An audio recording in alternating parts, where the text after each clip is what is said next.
Hello అండి. Welcome back to Telangana recipes and vlogs. ఈరోజు తెలంగాణ స్టైల్లో బెండకాయ పులుసు ఎలా చేసుకోవాలో చూద్దాము. ముందుగా వాటికి కావాల్సినవి బెండకాయలు బాగా కడుక్కొని తుడుచుకొని పెద్ద సైజు ముక్కలుగా చేసుకోవాలి. ఇంకా కరివేపాకు, పెద్ద సైజు ఉల్లిగడ్డని చిన్న ముక్కలుగా చేసుకోవాలి. 10 పచ్చిమిర్చి పొడవుగా చేసుకోవాలి. ఇంకా చింతపండుని నానబెట్టి రసాన్ని తీసుకోవాలి. ముందుగా నూనె పోసుకొని నూనె వేడయ్యాక అందులో జీలకర్ర,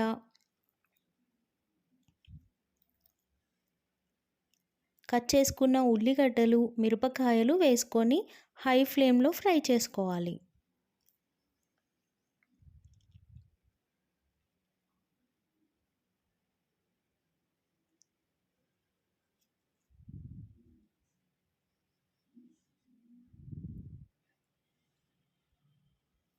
ఒక టీ స్పూన్ పసుపు,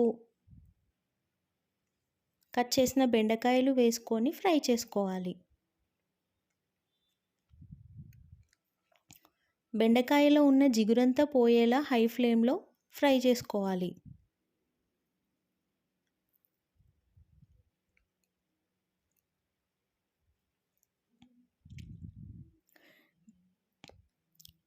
అందులో చింతపండు రసాన్ని పోసుకొని 1 టేబుల్ స్పూన్ ఉప్పు, హాఫ్ టీ స్పూన్ మెంతి పొడి,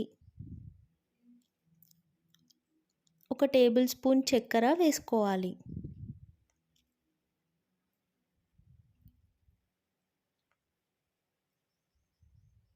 ఇప్పుడు కరివేపాకు వేసుకొని హై ఫ్లేమ్లో మూత పెట్టేసి మరగనివ్వాలి.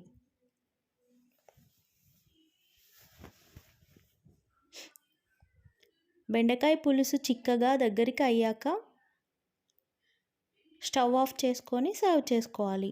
అంతే అండి, చాలా ఈజీ రెసిపీ తెలంగాణ స్టైల్ బెండకాయ పులుసు. మీరు ట్రై చేయండి. మీకు నచ్చితే ఈ వీడియోని లైక్ చేయండి, షేర్ చేయండి, సబ్స్క్రైబ్ చేయండి. Thank you for watching.